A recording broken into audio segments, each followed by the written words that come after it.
The U.S. Navy has identified the remains of two sailors after a deadly collision at sea. They are electronics technician third class Dustin Louis Doyon, age 26, and electronic technician third class Kenneth Aaron Smith, just 22 years old. 8 are still missing. The collision between the destroyer and an oil tanker happened near Singapore earlier this week.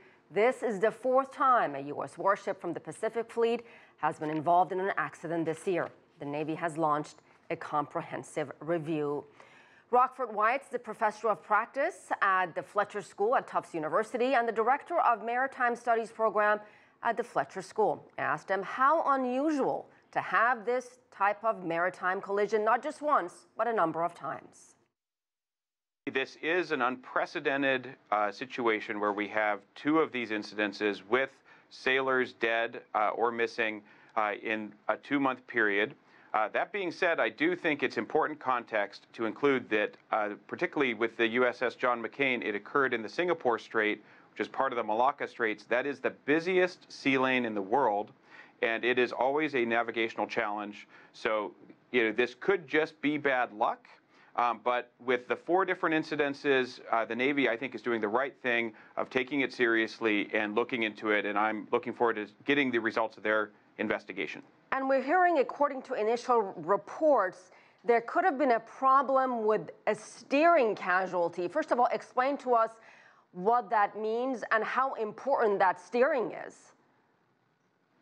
Well, in any kind of congested waterway, steering is extremely important. Any kind of equipment failure when you were in those very busy waterways would be really bad luck. Think of it as with a traffic accident with an automobile. If you had a problem with your steering mechanism on an empty street, it wouldn't be so bad as if it were on a crowded highway. And this incident with the USS McCain happened on the most crowded waterway in the world. Do you believe human error here played a role? I can't really comment on that, because we're waiting for the results of the full investigation by the Chief of Naval Operations. The U.S. Navy hasn't been, there haven't been many disclosures about what happened. I think it's 5 possible factors, so of which human error is certainly one of them, and it could be related to training, leadership.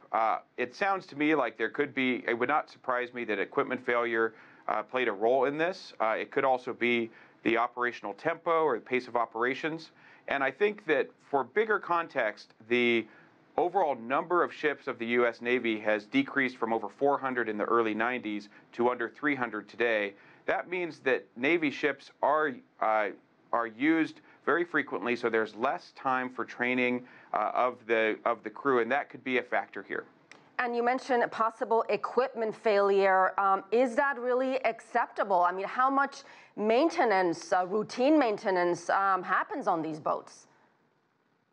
Well, as mentioned, these things are all related. So when you have fewer vessels and a continued global mandate, which the U.S. Navy does, then there's less time for maintenance, less time for systems check, less time for training. I think this is, in some ways, a good wake-up call for the U.S. Navy to make sure that they are allocating appropriate funds to training and equipment checks. More important than the Navy, they already know that. It's a wake-up call for the U.S. Congress to know that these things need to be funded. Training and equipment checks are not high-profile line items, so congressmen may be less interested in funding them. But so I'm hopeful that out of these 2 tragic incidences, there's some positive benefits from the policy front.